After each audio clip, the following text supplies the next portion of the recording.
Good morning, everyone. Welcome to monthly Sampai of November. And once a year, we designate our monthly Sampai to honor and give our thanks to our ancestors and those loved ones who went on to another world. And today is the day. Remember our loved ones and give our gratitude to them.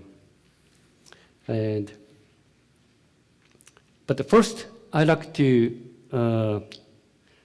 ask you to look around this sanctuary. When winter is coming, we can start seeing a magically beautiful scene in this sanctuary. Only winter time it happens. Did you notice? Do you know what I'm talking about? Only winter time.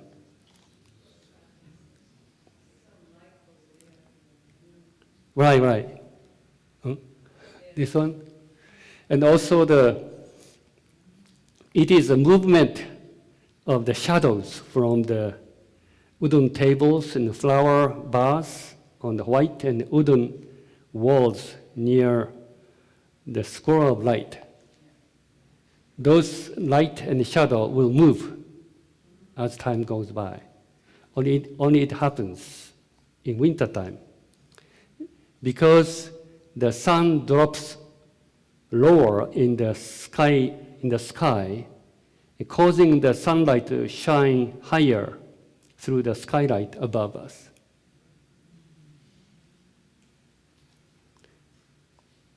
Our recently deceased friend, Dan Rydell, marveled at the beauty of light and shadow many times when he entered the sanctuary. He said, "Wow, beautiful." So every time I see the beautiful shadow movement here, I remember Dan. So I remember Dan Rydell a lot today. This sanctuary was designed to invite natural light and for us to enjoy the beauty of nature, even inside of the building. As the season, weather, and time changes, nature shows us a different scene in this sanctuary. So please pay attention to this phenomenon, especially when you come in at a quiet time. Today, the title of my speech is The Art of Living and Dying. In nature, there are many pairs of opposites that mutually support and complement each other. Here are some examples: summer and winter. Hot and cold. Up and down. High and low. Man and woman. Or I should say, woman and man. Day and night. And light and shadow. Life and death are not enemies of each other. They are good friends.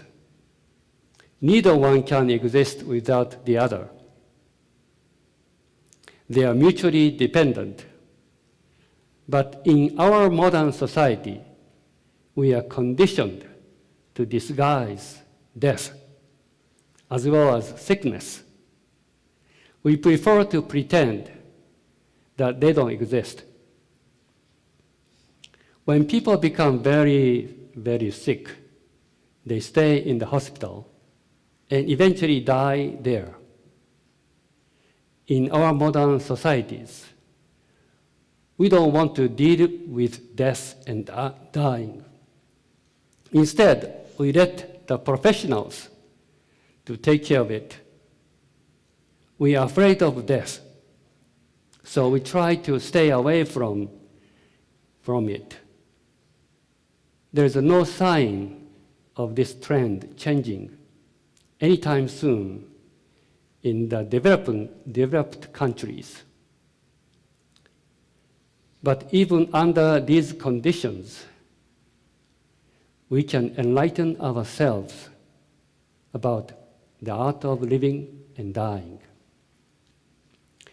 By doing so, we can have more enriching lives, both in this life and the other life, the other world. When a living human being dies, we see the end of the physical existence, but the spiritual body continues to exist, and our spiritual existence continues. For the spirit of the human being, death is a transitional event. It is a part of an ongoing journey from the physical to the spiritual, with the limited to unlimited, and from the temporal to the eternal.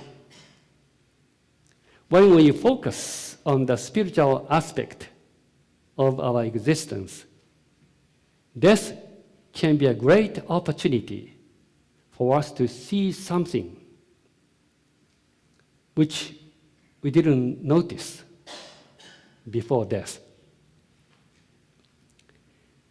I'd like to share my experience, how death helped me to transform myself and develop wonderful relationships with my loved ones. At the funeral service of my mother 10 years ago, I became aware of how much my two brothers had been taking care of my mother. While I was doing what I liked in this country, I felt ashamed of myself for not paying attention to how our mother was doing in Tokyo. I thought I should have given more appreciation to my brothers. Just before the funeral,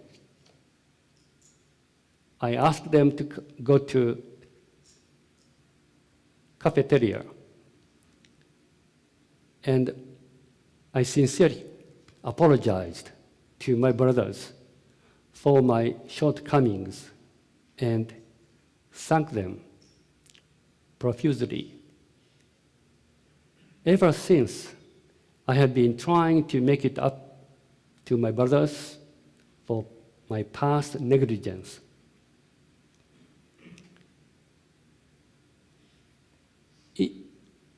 Even when I don't have enough time to see them, at least I call them and just show how much I care. I made the effort. Now I'm very happy to tell you my relationship with my two brothers have been much improved, and the good energy created between us makes me feel great. Since my mother's passing, I'm able to feel her love and care more strongly than ever. Our mother must be very happy now to know all three of us are doing great and we are closer to each other ever.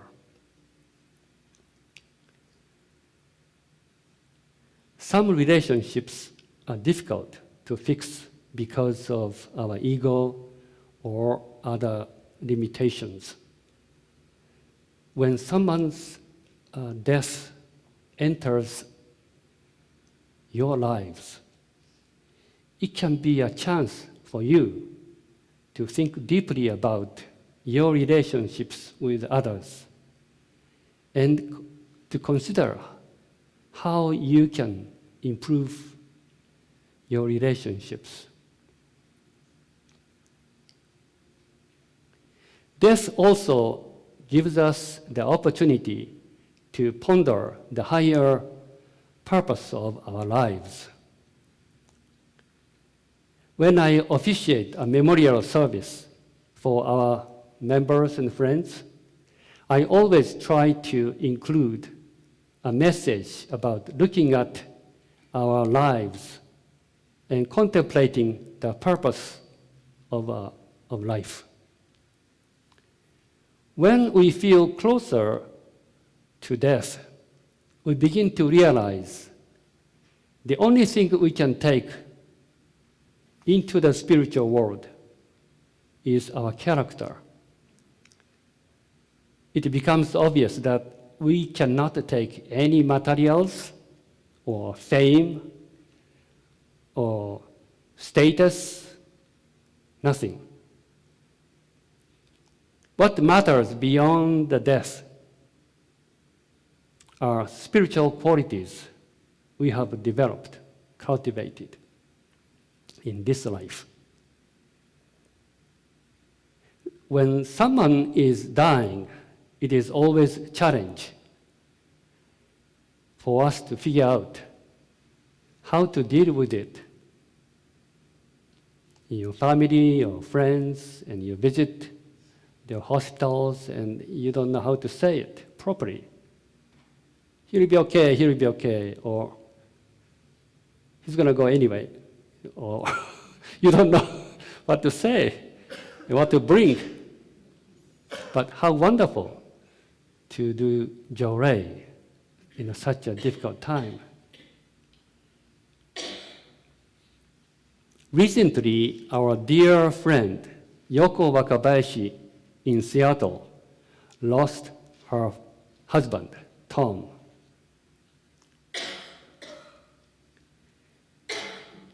That was about 70 days, about 2 months ago. And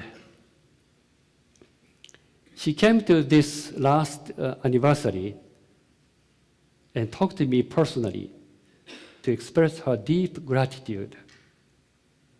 I was very moved by her story.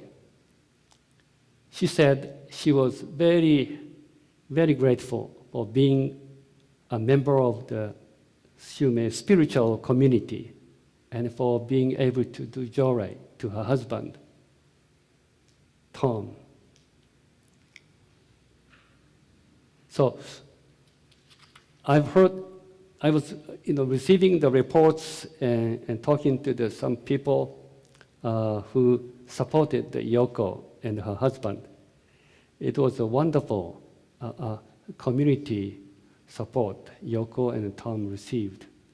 And we can learn many things from this story. And I want you to be encouraged to visit and do Jorei and give your care and love through Jorei. And so I'd like to ask Ron and Masayo, who visited Yoko and Tom. So Ron and Masayo? Masayo? Okay. Yeah. This way? Yeah, could you tell us how it all started? How Tom became very sick? I believe it was the end of August. I received a text message from one of the Seattle member. Her name is Jenny Diabon. So it says Tom is in hospital and it's very critical and could be a heart attack. And there is nothing detailed to figure it out yet. And the day we were sharing Jorei, and next day, that Saturday was our Jorei event. So we decided after the Jorei event, just going to the hospital, which was Harborview Hospital in Seattle. That is a trauma special hospital. It's the best hospital in Seattle. That was lucky Tom was hospitalized there. Usually, we'll go into a hospital to share Jorei, and you hear all these buzzers and bells and noises, and it's just not a peaceful environment. But this place was really special. It was very peaceful, very quiet. He had a dedicated nurse. So we got that call like 3 days later, or no, it was a day afterwards, and we couldn't go until that Saturday night. So we drove 3 hours up to Seattle, and it was really great to see the support that Tom had with others being there from Shumei. And Masayo and I shared a lot of Jorei. We stayed overnight. Yoko was particularly touched by, reading the teachings to him, the essential teachings of Meishu-sama. So I read a bit to him, especially Trust in God. That's one of his articles, where Meishu-sama talks about it's important to let the patient know and the family that it's best not to hold on tightly to the world. In fact, it's better to just let go of your attachments and to allow nature to take its course, whether you're going to stay or go. And so I read, in particular, Trust in God. And so Yoko was very touched by that.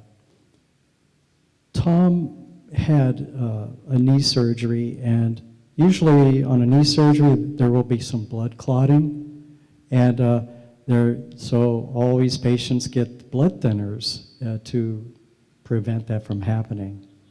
But apparently, he was feeling really bad, and he eventually called 911, and just as he opened the door for the paramedics, he collapsed, and he had a heart failure. And so they revived him, but he never regained consciousness.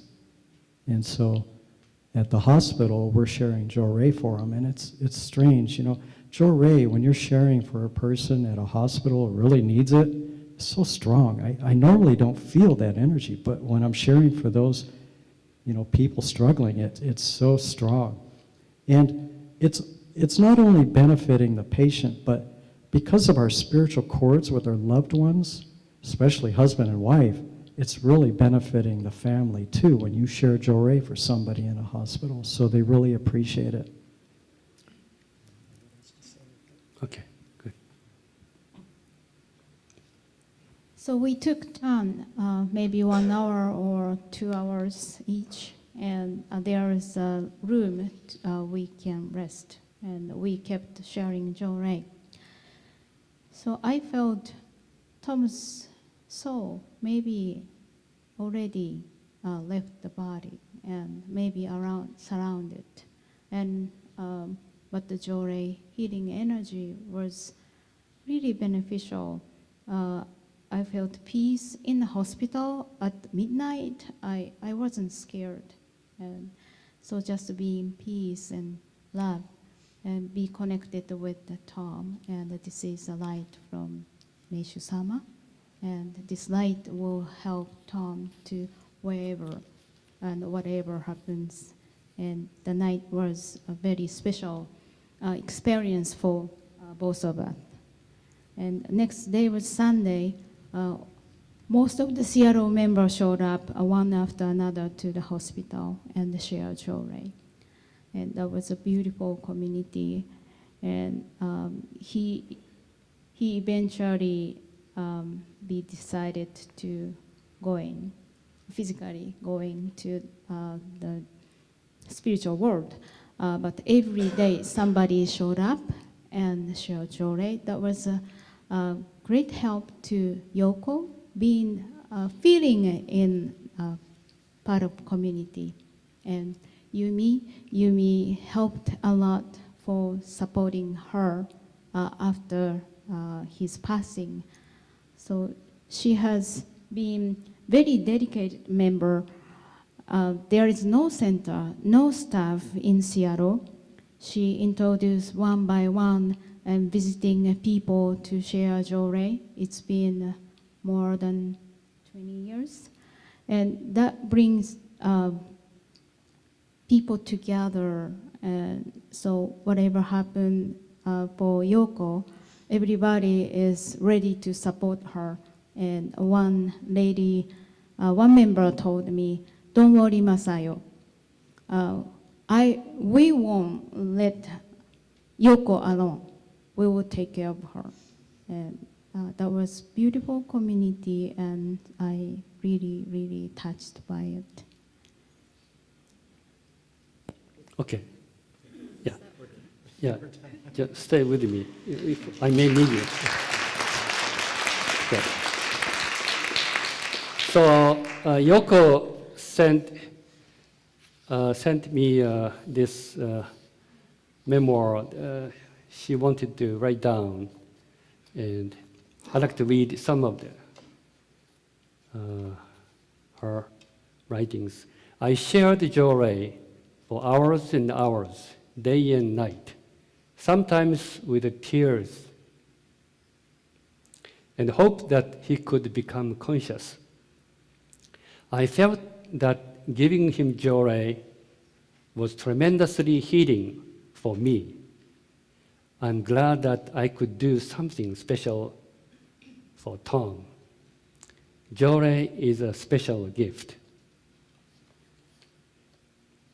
So finally, the Tom being at the hospital for 11 days, they decided to release the life support. So this is the day, and we notified our friends in Shumei community to pray for Tom and Yoko.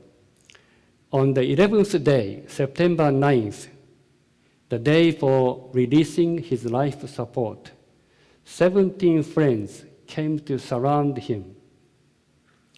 After his life supports were terminated by the nurses, we all surrounded Tom. While playing, the Yoko was giving Jorei with one hand, and then with the other hand, she was holding the pulse, the wrist, and see the pulse. And then she played the chanting, Shumei chant, Matsunorito and Zengen Sanji and Kamigoto. It's my voice. And so it's constantly they are hearing the Matsunorito, and then 70 people surrounded Tom, and some of them can do Jorei, some of them do Reiki, and some of them just praying and all, whatever they can do towards Tom. And so while playing recordings of the Matsunorito, Zengen Sanji, and Kamigoto, and giving him Jorei, right after the Zengen Sanji chant finished, he peacefully ceased his last breath and pulse. It was an amazingly peaceful and smooth transition. I heard that especially in this ICU, trauma ward, people or spirits cannot easily transition to another world. Our nurse was very surprised at how smoothly Tom went without any suffering in such a short period of time. After the doctor acknowledged his passing, 4 nurses helped to dress him his yukata, the Japanese summer clothes, his Japanese summer kimono. When we entered his room after he was dressed, Tom was smiling. I did not have the guts to take a picture of his face, but he was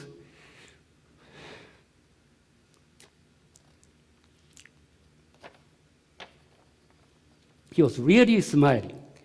It was a tremendous release for me to loosen the heaviness from my body. I felt deeply, and that Tom and I could now forgive each other for any lingering issues we may have had together. Thank you, Meishu-sama. Everything was so smooth, especially on that day.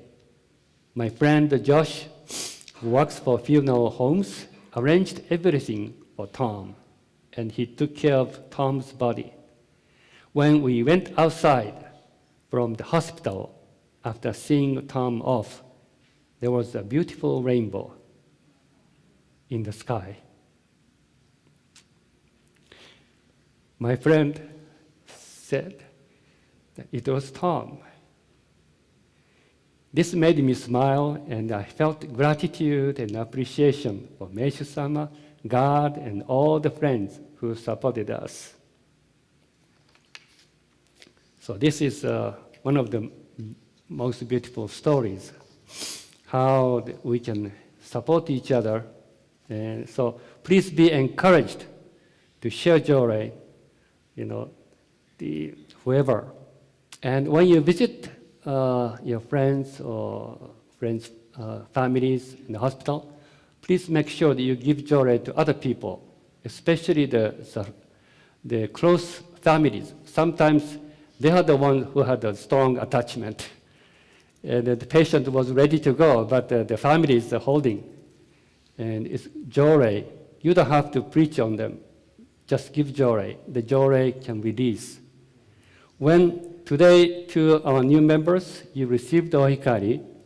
So when you do joy, you loosen the tension, release the tension from your muscles, and to get rid of your egos and relax, and just make yourself available to the divine light, and no agendas. You don't have to ask anything. Just be grateful for this gift of sharing joy. And then the rest is the divine. And you'll have a wonderful experience from today. And so